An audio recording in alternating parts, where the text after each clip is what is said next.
I miss you. May kasama namin, ano. So, praise God. Praise God. Wasa lang iba. Nagpulasan na. Napula sa likod. Alright, so let us declare Luke chapter 4, verses 18 to 19. The Spirit of the Lord is upon me, because He has anointed me to preach the gospel to the poor. He has sent me to heal the brokenhearted, to preach the deliverance to the captives and the recovery of the sight to the blind, to set liberty them that are bruised, and to preach the acceptable year of the Lord. For our God is Jesus, the anointed one. Sige po, magpakan mo sila. Praise God. And let us declare, do you want to sure kahit may call ko, okay lang para sa mga bago. Meron pa isang I know blessing. I am a good follower. I don't destroy, I build. I am not seasonal.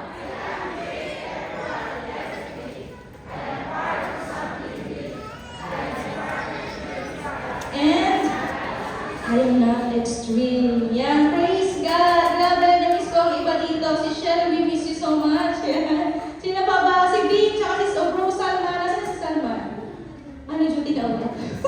But praise God, dahil malapit lang kanyang work, kaya siya sumasagot dito sa my church. And si Bro Harold, iisip ko si Ethan. Si Bro Harold, yan, praise God and welcome back. We miss you. Lalo kong pumapogi sa bilaya ng Panginoon. Diba? Amen! Sino pa ba? Dito tayo. Tapos sa batak. Ay, meron pa! Lalo natin yung mga bago. Ano? Si Sister Vanessa, si Bro Carlos, and welcome back kay Bro Charles. Tayo po kayo para kayo ma-recognize po nila. Okay lang po yan. Kung kayo nahiya kayo, guwapak na ba? Okay. Yan. So, praise God. Sila po yung katrabaho nila. Sister Jonathan Bro, Jess. See? Jessie. And dito sa side na ito, yung katabi ni Bro Martin, hindi ko nakuha ang pangalan. Si Bro Edward. Ano yan? So, kay Ed? Wow! Praise God! Eh, sino mo yung katabi? Maricar. Uy, nagpapala mo yung aming sister-in-law. Ayan. So, sis Maricar and si Bro Edward. Si MJ pala nakalimutan ko dito. Ayan, Sister MJ, tayo ka po. Ayan, pinakauna po. Isa sa mga pinakauna dumating kanina. Siya yung pinaka-Cavite. So, alam niyo na, ang mga anak ng Panginoon ay nagkaroon. Sister MJ. Ayan, so ready na po ba lahat? And of course, kay Sis Steve, tsaka kay Sister Vanessa. O, diba? Siya hindi ko kakalimutan. Ayan, praise God. Sino pong handa na sa gagawin ng Panginoon ngayong umaga? Sa mensahe ng Panginoon ngayong umaga? Para naman kayong inahanto. Isa pa nga, sino na pong handa makinig na salita ng Panginoon ngayong umaga? Yun! Praise God! And of course, sa mga bago po pala, welcome po sa Jesus the Anointed One Mustafa Church. This is your family away from home. And I'm Pastor Nika, and tayo may magsisimulan. Alright, so before we begin, let me pray. Hallelujah. Hallelujah. Lord, we are excited, Father God, to hear your message this morning. Kaya Lord, ngayon pa ng Ama, kami pa'y patuloy na nagpapakumbaba sa inyong harapan, nagpapalinis, Buka sa inyong mga patang Panginoon. We will open our hearts, our mind, our ears, and our eyes, O God, to hear, to receive the grasp, O God, ang inyong mensahe ngayong umaga. Lord, let your message be just not an information to us, but to transform us, O God, in the mighty name of Jesus. And Lord, we give you prayer to the enemy, and just continue to use me, O God, for your glory, for apart from you, I am nothing, O God. Just use me as your mouthpiece this morning to deliver your message, O God. Anoint me as your servant. Thank you, Jesus, for everything. Be blessed and be glorified in Jesus' name. Amen. Sige, palakpakan po natin sa Lord. Alright. Titignan ko ba kami nakaligtaan ako? Ganun talaga pag malabo ang mata. Nag-aaral na pala yung oras. Okay, baka gano'n na naman kami isang oras dito. Gumano-gano'n na naman sila sa likod. Okay, pero I believe naman na ngayon ay medyo maaga. Siguro mga 30 minutes kung matatapos ang word. Ayan, sige. Last 2 weeks ago, ang pinag-usapan natin ay why change? Okay, di ba? Na kung saan tinuro ng Panginoon sa atin, ito ay nagmula sa Ephesians chapter 4, verses 20 to 24, NIV version, na kung saan tayo ay tinuruan ng Panginoon that we must put off our old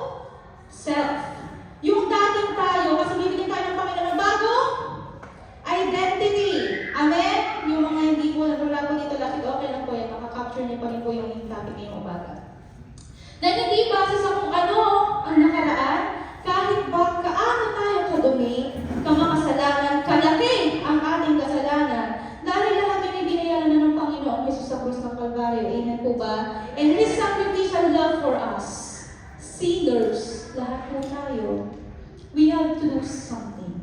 At ano po iyon? That something is to acknowledge Him in our lives. Amen? That acceptance leads to transformation or change. Because change will bring us to kalimutan niyo na. Promise. Amen? Transformation and change will bring us to promise. Okay? And that change requires us to let go. Amen? Nire-record ko lang po yung last time, 2 weeks ago. And that let go so that God can put new things in our lives. Amen po ba? And sa last part ng ating teaching, there are 3 things to be reminded to us. Number 1 is to desire. To desire Jesus in our lives. To desire to change. Okay? Number 2 is discipline. Because kung walang pagdidisiplina, ang hirap pong magbago. Amen? And discipline is our training for righteousness. Amen? And number 3 is devotion. We have to devote ourselves to the Lord. Amen yung ibigin siya ng buo sa ating buhay. And today, we have 2 remaining passages to be discussed, which is Ephesians chapter 4, verses 23 to 24. Basahin po natin. Yan, ang pamagat po natin is Why Change Part 2. Alright, so sige, basahin po natin is, sige, basahin from 20 ha. That, however, is not the way of life you learn. Verse 21, when you heard about Christ and were taught in Him in accordance with the truth that is in Jesus. Verse 22, you were taught with regard to your former way of life, to put off your old self, which is being corrupted by its deceitful desires. Verse 23, ito na po yung ating pag-uusapan this morning. Verse 23, to be made new in the attitude of your minds. Verse 24, and to put on the new self, created to be like God in true righteousness and holiness. May the Lord be the one to bless His word. Alright, so alam naman po natin that we are all created in the image of God. Amen? In His likeness. Alright? So ibig sabihin, we are fearfully and wonderfully made. So tingnan mo yung katabi mo. Fearfully yan. Pero hindi nakakatakot yan. Okay? Alright. Pag mo namin tayo magsalita. Okay? Yan. So, since God is a spirit, we should worship Him in spirit and in truth. Amen? Amen po ba? Now, this passage, ang sinasabi ni Paul dito is, we should live by the Spirit. Alright? Pag sinabi natin live in the Spirit by the Spirit, is let the Spirit renew our thoughts. Okay? And attitudes by putting on the new identity. Huwag po natin kakalimutan kung ano ba yung identity natin sa Panginoong Jesus. Okay? And clothing ourselves in the righteousness and holiness of God. Kaya may inaalis kasi may ilalagay na bago. Okay? Para sa damit, kaya kami tinatawag lumang damit kasi meron kang bagong damit. Tama ba? Gusto mo masuosin ba yung damit na mukha kang gusgusin? Na mukha kang basura? Di ba hindi? Gusto mo yung bago. Sino gusto ng bago? Sino gusto ng luma? Di ba? Minsan yung luma ginagawa mong basahan. Di ba? Now, pag sinabi natin righteousness or holiness, hindi ibig sabihin na hindi na tayo nagkakamali o nagkakasala. Okay? Kasi alam ng Diyos na lahat po tayo ay may tendency magkamali po. Agree? Yan, gets po. Pero, iba po yung ine-enjoy ang mali sa taong umiiwas sa mali. Amen. Yan, okay? Medyo seryoso po kasi itong usapin na ito. Alright. So, umpisa pa lang, alam na ng Lord na tayong mga tao is weakened to fall short of His glory. Ang sabi niyo po sa Romans chapter 3, verses 23 to 24, for all have sinned. All. All. Lahat po tayo, walang exempted. And fall short of the glory of God, and all are justified freely by His grace through the redemption that came by Christ Jesus. Amen. So, ang ibig sabihin ito, unawa ka ni Lord. Kung ikaw man ay magkamali,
ba?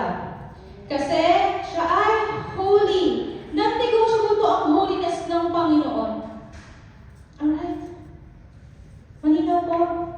And His word, His instruction is holy. Kaya po ang sabi niya sa Leviticus chapter 20, verse 26 is, you are holy. You are to be holy to me. Sabi ng Lord yan ha, because I, the Lord, am holy. Malinaw po. And I have set you apart from the nations to be my own. Kaya yung katabi mo, mismong ikaw pinili ka ng Panginoon. Okay, you are consecrated, you are set apart. Para kanino? Para sa Lord, hindi para sa mundo. Hindi para kay Satanas. Okay? Okay, hindi para sa kasalanan, kundi para kanino? Para kay Lord. Amen? Imagine mo, napakasarap na kay Lord. Ako ay sa'yo. Ikaw ay sa akin. Parang kanta lang yun, Lord. Okay, nakanta na ng iba. O, diba? Kasi di ko yung mga... diba? Yan. Ang totoong naranasan, ang pag-ibig ng Diyos, ang taong totoong nagsukop ng buhay sa Panginoon, ay ang taong pipiliin na umiwas sa kasalanan. Amen? Ulitin natin ha. Ang taong pipiliin na umiwas sa kasalanan at pipiliin ang mga bagay na makapagbibigay ng glory sa Panginoon. Amen. Amen po ba? Amen. Na hindi ka maghahangad kung ano yung dapat na i-please ng katabi mo, ng kaibigan mo, ng boyfriend mo. Yung may boyfriend.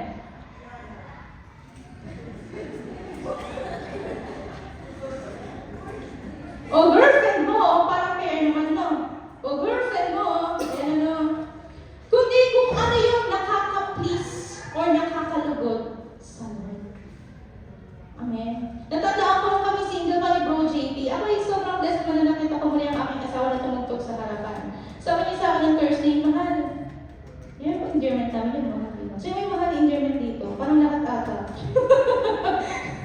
Sabi niya, mahal. Nag-message lang si chairman, tugtog daw ako. Sabi ko, mahal na lang mga ito. Sabi ko, sige ko gusto mo tumugtog ka. Nagpakonsensya ka ako. Pero ayun, so praise God. Alam niyo ba nung kami ay single, ako ay nasa program.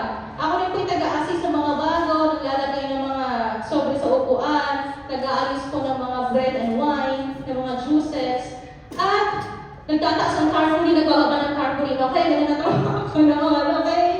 Yan, taga-mesa. So, kamusta? Yan, okay. Kaya ako lang nasa program lagi. Nakasmile. Lagi mo yan. Katabi mo.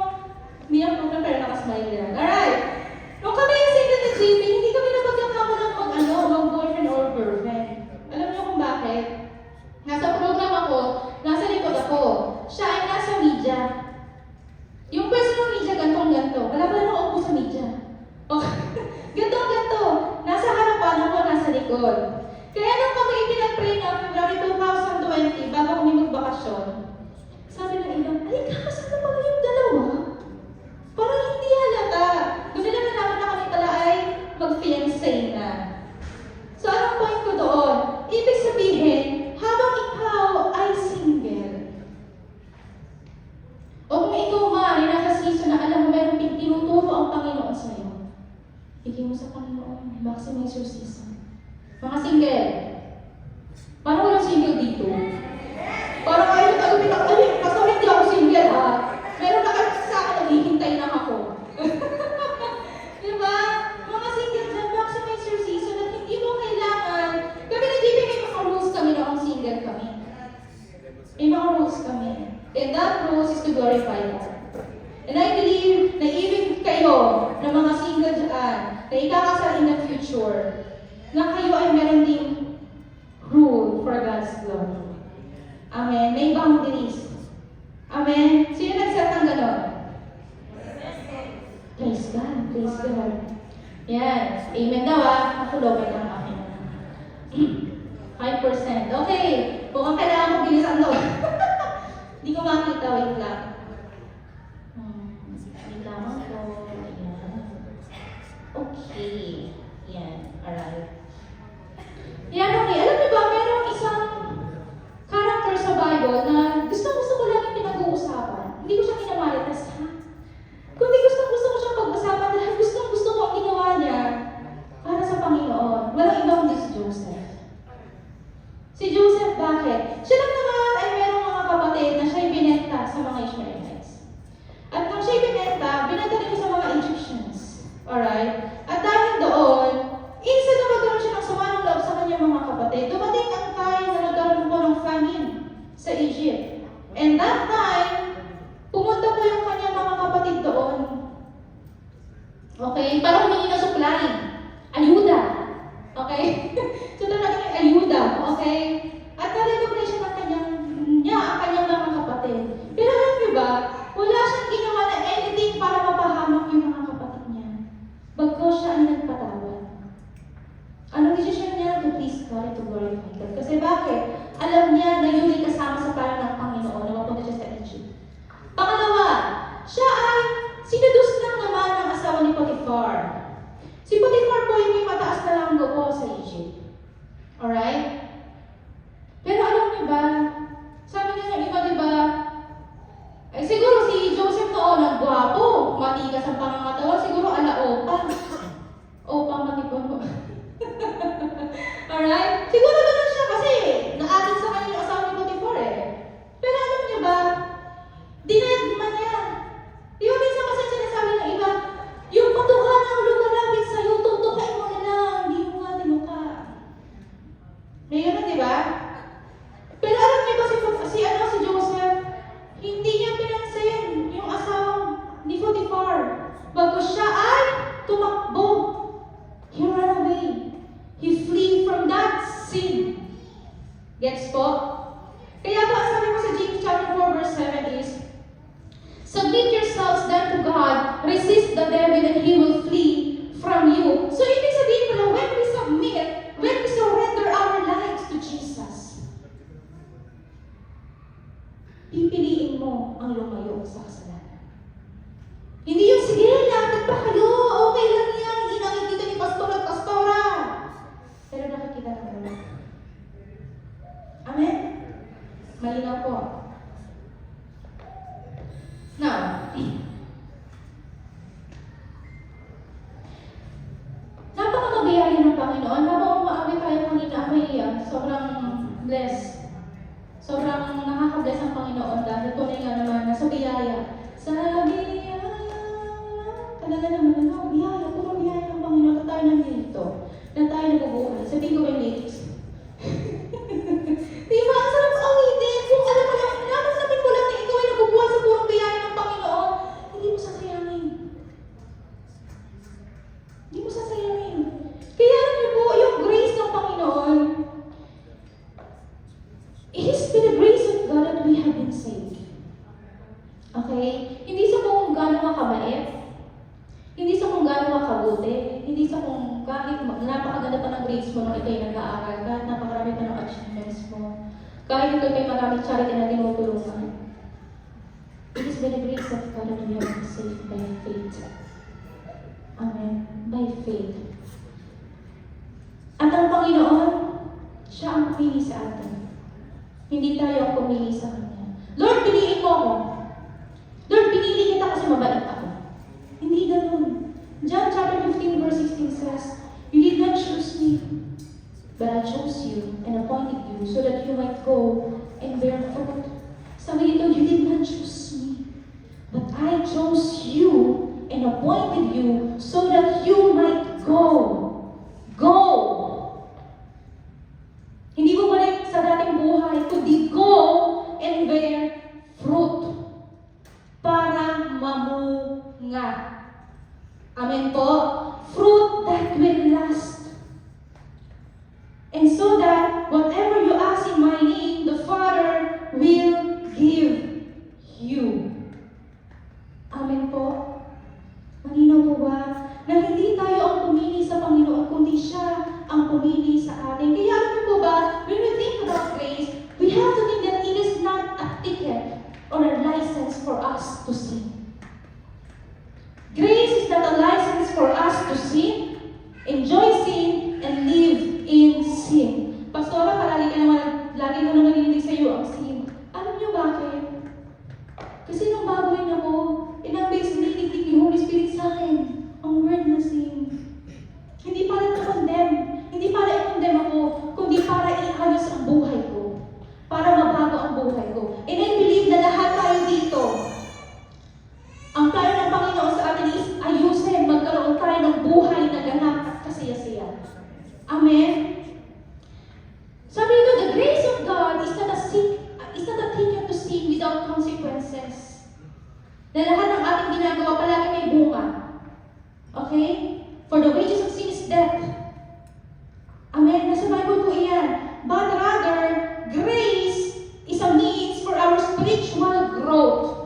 Growth po yan and transformation. At pag sinabi natin grace, ito yung undeserved favor. Hindi mo pinaghirapan, hindi mo binayaran. It is freely given. Unmerited favor po yan. Okay? Kasi alam niyo ba minsan tayo nag-i-enjoy paano magbabayad pa tayo ng laki-laki. Just to enjoy. Ang Lord nagbigay niya ng lahat sa'yo. Free pa, walang bayad. Ayaw pa ng tao minsan.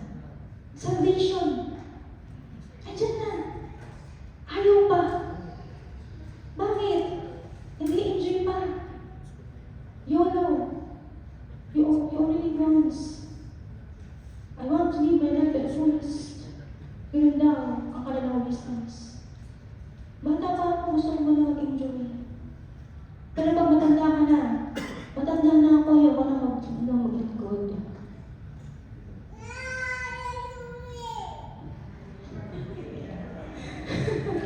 So, yung anak ko, right? So, ngayon, yung mercy. Tandaan natin na the very character of Christ is gracious and merciful. Now, ano ba yung mercy? Ang mercy naman is yung kabutihang loob ng Diyos. Habag. Okay? Kaawaan. Sino dito ang pinaawaan ng Panginoong Jesus? Lahat po tayo. Taas ang kamay. Lahat po tayo. Kami mo ng isang dito. Lahat tayo naranasan yun. Na kahit alam niyo po, deserve natin lahat ang maparusahan. Pero dahil punong-puno ng awa ang Diyos, hindi niya pinalala sa atin yung naranasan ng Panginoong Jesus. Alam niyo ba, habang ginagawa ko nga ito, tinutuloy ko ito, lagi ko nalala yung word is the Lamb. Alam niyo yung kantang yun? At the cross. Napakagandang pakinggan. Kapag ikaw ay nakikinggan mo yung kantang iyon, ginawa ng Panginoong Jesus sa'yo, ngayon pa rin hindi ka umiyak. Ngayon pa rin yung maramdaman yung pag-ibig ng Diyos sa'yo. Yan. Kaya binigay niya ang kanyang anak para maranasan natin yung grace at mercy niya. Na lahat ay bayad na. It is paid. Amen. Na kahit ilang beses ka magsakripisyo dyan, para lang kapatid, hindi mo kaya kapatid. Kasi sobrang naranasan, sobrang paghihirap ang naranasan ng Panginoon Jesus para sa ating lahat. Kaya alam niyo po, kaya gusto ng Panginoon na maunawaan natin na kung tayo man ay dinidisiplina, tinatama, at paulit-ulit na sinasabi na sumunod sa Kanya is because mahal po tayo ng Diyos. Amen. Mahal po tayo ng Panginoon. At wala siyang ibang hangad kundi magkaroon ng kaganapan ng napakaganda niyang plano para sa atin. Alam niyo ba yung pruning season? Mahirap yun ha. Yung tatapisin ka talaga lahat aalisin sa'yo hanggang maging puro ka. Pero alam niyo ba, after nun, you will just praise the Lord sa ginawa niyang prune sa'yo. Sa ginawa niyang pagdidisiplina sa'yo. Sa ginawa niyang pagkatama at pagbabasag sa'yo. Amen? Kaya alam niyo ba, sabi mo sa John chapter 10 verse 10, "Be, I have come that they may have life, and have it to the full."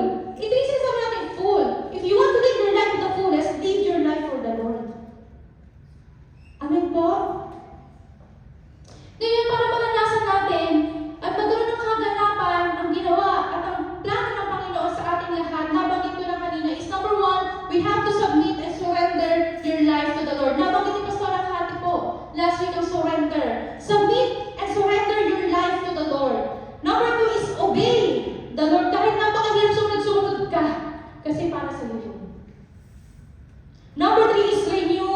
your mind. At dito po ako mag-focus bago ako mag-conclusion. Renew your mind. Bakit kailangan ng renewal of mind? Romans chapter 8 verse 5. For those who live according to the flesh set their minds on the things that of the flesh. Ulitin natin ha. For those who live according to the flesh set their minds on the things of the flesh. But those who live according to the Spirit set their minds on the things of the Spirit. Pastor, masyado ka ng spiritual. Yes, kailangan po. Because God is Spirit. Hindi po laro-laro ang ginawa ng Panginoong Diyos sa krus. Kasi kung hindi ka spiritually minded, spiritually filled mind, mas nananaig, mas malakas ang flesh mo. Okay? Pag malakas ang flesh mo, mas madali kang matangay. Mas madali kang mauto. Madali kang mahulog sa patibong or bait ni Satan. Amen po. Our mind is powerful. We are called to live by the Spirit by focusing on our minds and our hearts on what is godly. On what is godly. Because our mind is powerful in our hearts, it is deceitful. Mapanlin lang yan. Pag sinabi, sundin mo yung puso mo, humingi ka na bahay sa kaibigan mo. Na hindi godly counsel, okay na sundin mo yung puso mo. Susuportahan kita. Pero pag ikaw ay humingi ng advice sa taong spiritually filled, that person will pray for you. And the Lord will give that person a wisdom kung ano ang sasabihin para sa iyo. Hindi dahil lang sa emosyon. Kasi ang mga tao emosyonal, hindi lang babae po. Mas greater nga lang ang babae. Okay? Yung asawa ko tuwang-tuwa, di ba? Mas greater nga lang ang babae. Ay, ano naman yung JP yun? Mas greater nga lang ang babae. Ano? Bilang nga lang, yung mga emosyonal biglaan. Katulad ng asawa ko. Gumanti ako ano. Diba? May mga lalaking emosyonal din. Hindi lang halata. Kanya natin yung malipas ako. Nung kami ni single na JP, inaway ko palagi. Inaway ko yan, hindi ko kung saan siya tatagal sa akin. Hanggang ngayon naman, medyo ko. Diba? And nakita ko sa kanya na kung paano siya, kung gaano siya, hindi iyakan na. Kung gaano siya kamalambot, ay hindi malambot ang kanyang puso. Sobra. Kaya bless ako sa kanya po. Pero ngayon ako na yung kinapaiyak niya. Grabe ko yung masaya na ako Going back, ayan. Now, I want to highlight this one, okay? True transformation comes only as we change the way we think. Okay? Sino dito yung ang isipan ay talunan? Kawawa. Meron pa ka dito noon? Kawawa naman ako. Grabe, lagi yan ako hindi pinapaksin. Grabe, lagi na lang ako ganito. Wala ba silang pake sa akin? May ganun pa ba? Grabe, lagi na ako yung ano, kawawa. Bakit ganun sila, Pastora? Bakit ganun sila, Pastora? Ako na yung leader ko. Lagi na lang ako. O, diba? Meron pa bang ganun dito? Konti? Wala na! Wala na! Okay, wala na. Malinaw ha? Okay. Yan, okay. Kaya po, sabi ko sa Ephesians chapter 4 verse 23, to be made new in the attitude of your minds because we need to renew our minds. Okay, we need to renew our minds. And it is the word of God that renews our mind. Alright? Kung ikaw, ang isipan mo, ipatuloy mong pinapakain ang salita ng Panginoon, hindi pwedeng hindi makita ang pagbabago sa iyo. Ang bunga sa buhay mo. Pero kung ang binabasa mo yung pocketbook, may pocketbook pa ba ngayon? Wattpad. Hindi kasi ako nanonood ng Korea, kaya hindi ko alam kung anong impact mo sa buhay. Sino nanonood ng Korea dito?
inisip ko yung answered prayer.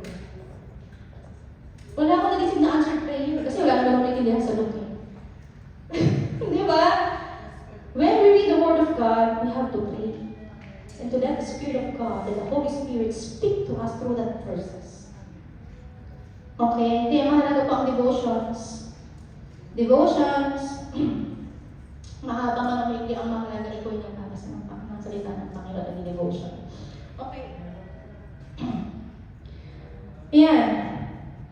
It is the Word of God na nagtuturo para tayo ay lumago, mag-mature at magbunga. Agree? Yung dating pabebe, ngayon ay hindi na pabebe. Ano na? Ha? Paoma? Itik na. Itik na. Itik na. Di ba yung dating pabebe, yung di mo 10 years ka ng Kristiyano, baby ka ba din? Yung di mo ilang taong ka na nag-a-attend sa church, lahat na nagawa na attend mo, gusto mo ikaw pa rin yung iniintindi? Ay! Buhay ka naman ng Kristiyano. Yung di mo katagal-tagal mo na, naglilingkod pa, gusto mo ikaw pa ipapasify?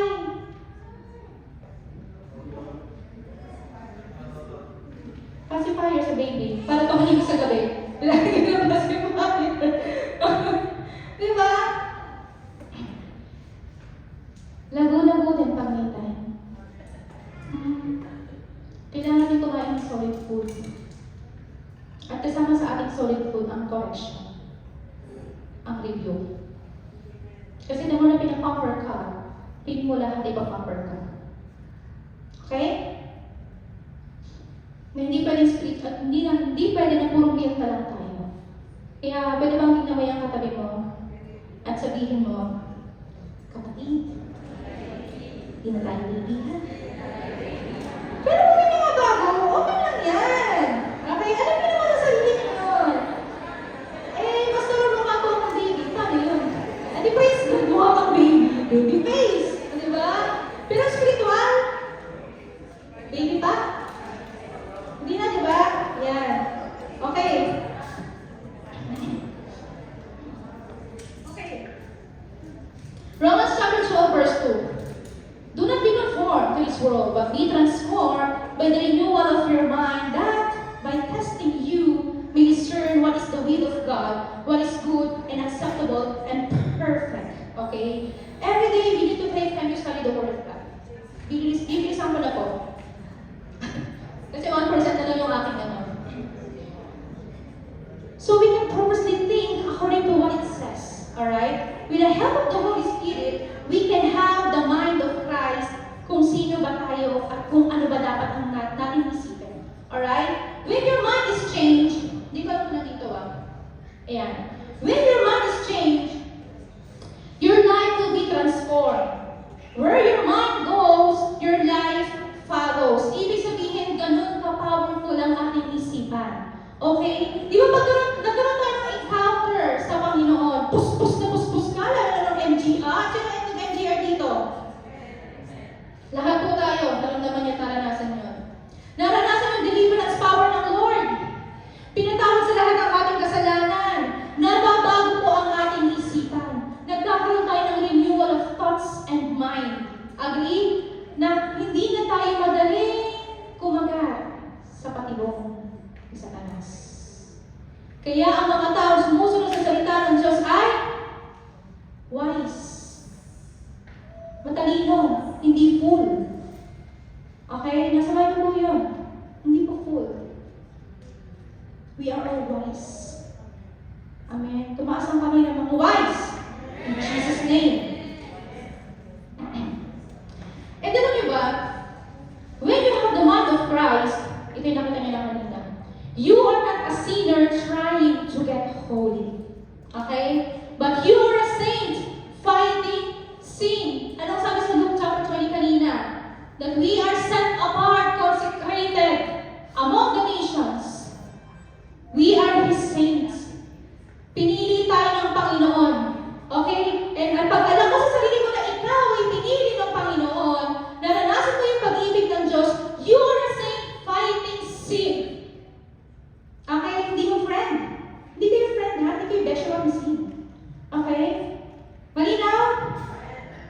Pastora, malinaw na malinaw ko kanina ka pa. Alright, let's continue. Malapit na ako matapos. When you fight sin, you resist the devil katulad ng ginawa ni Joseph. You resist the sin. Hindi mo ini-embrace. Okay? Because nilalabanan mo. Lalayo mo yung sarili mo sa kasalanan. Dahil meron mong isipan that you can and you are able to overcome. Alright? Ngayon, nasa conclusion na tayo. Sabi dito, basa niyo po ba? Control your thoughts because our minds, or control our thoughts because our minds are a battlefield. Hindi ito playground. Okay? Diyan naglalaban ang tama at mali. So we have to feed our mind with the Word of God. Joshua chapter 1 verse 8 says, keep this book of the law always on your lips. Meditate on it day and night so that you may be careful to do everything written in it.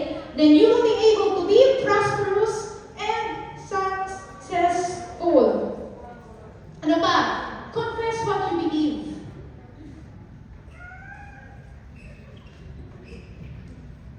Confess what you believe. We possess what we confess. That is the power of declaration. Amen? Learn to speak God's word, mga kapatid. Resist negative and lustful thoughts. Hindi pwedeng double-minded person ka. Amen? Replace it with positive and godly thoughts by the word of God. Ang sabi po sa Psalm chapter 139, verses 23 to 24, examine me true and true. Sa ibang translation, search me, O God.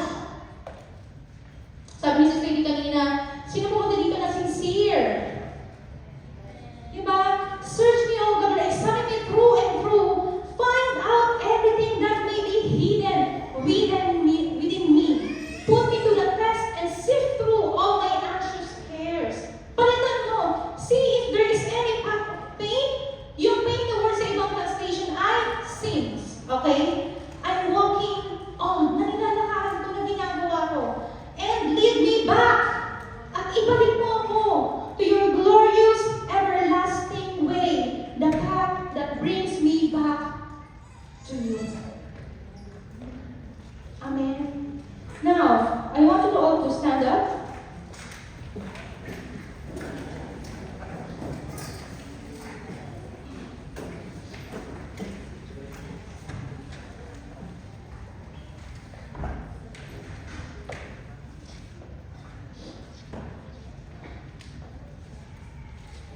And I just want you to close your eyes. Let this moment be your moment with God. Huwag mong pansinin ang katabi mo. Huwag mong isipin kung ikaw ay bago. Huwag mong isipin kung ikaw ay matagal. Just be yourself to the Lord. Ang gusto ng Panginoon yung mismo ikaw. Yung puso mo ngayon, yun ang gusto ng Panginoon. Yung isipan mo na nasambot ang mensahe ng Panginoon ngayong umaga. Just close your eyes and isipin mo na ikaw lang at ang Panginoon sa lugar nito.